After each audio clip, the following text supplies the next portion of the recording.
Good morning, students. In last lecture of geography, structure of earth, we have learnt about chemical composition of earth structure and core. We have also learnt that the layers of earth are core, mantle and crust. And we have already learnt about core. So today in this lecture we are going to learn about mantle and Gutenberg discontinuity. So if you can see this diagram, you can see the core and the layer, the boundary between the core and the mantle is known as Gutenberg discontinuity. So today in this lecture we are going to learn about mantle and the boundary between the mantle and the core, that is Gutenberg discontinuity. Mantle. This layer lies below the crust. The average thickness is 2900 kilometers. The mantle is the largest layer of the earth.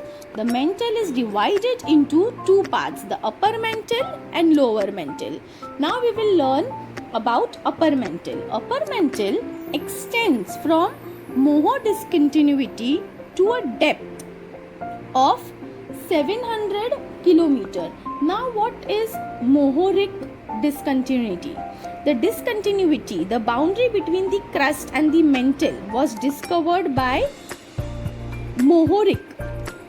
Okay, he was one scientist. So on his name, this Moho discontinuity, a boundary between the crust and the mantle.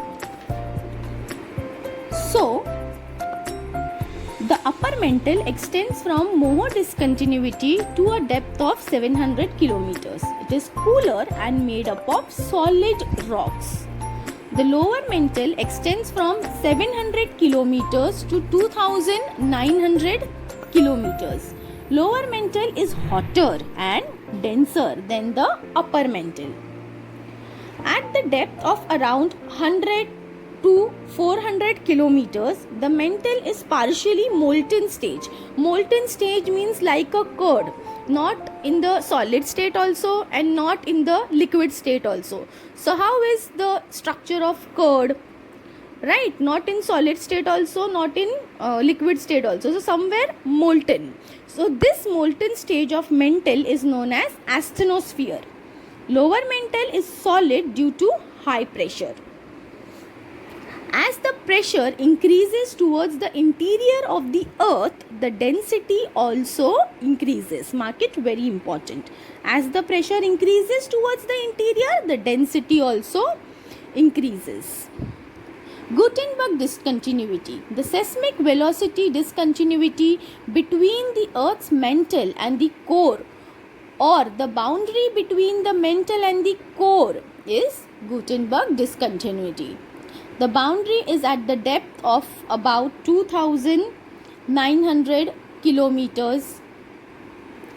Now we will learn about more details about Gutenberg discontinuity. Here there is an abstract change in the seismic waves generated by the earthquakes or explosion. So because of the earthquake activities or the seismic waves or the plate tectonics explosion that would travel through the earth, primary seismic waves which we call as P waves, decreases in velocity, while the secondary seismic waves which we call as S waves disappears here completely. So because of this seismic activity or earthquake or explosion, there is an abstract change in this seismic wave.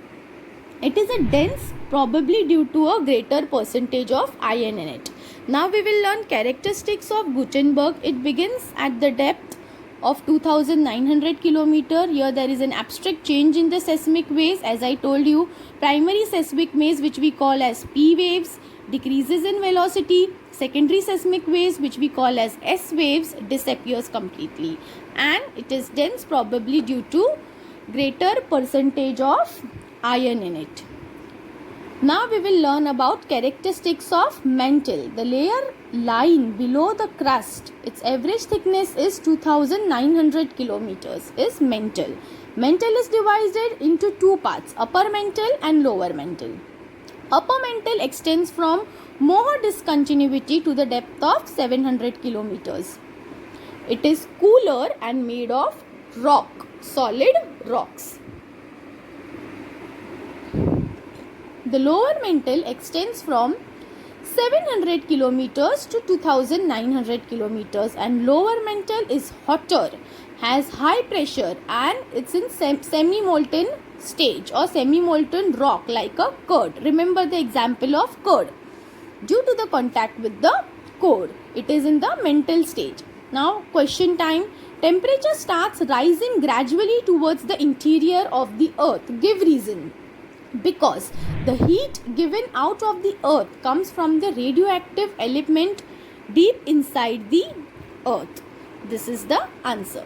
The asthenosphere is in semi-molten stage. The intense heat in the earth's interior does not travel to the surface because of the rock are bad conductor of heat. The internal heat of the earth therefore melts the rock and keep the asthenosphere, which is underneath the crust, in a semi-molten stage.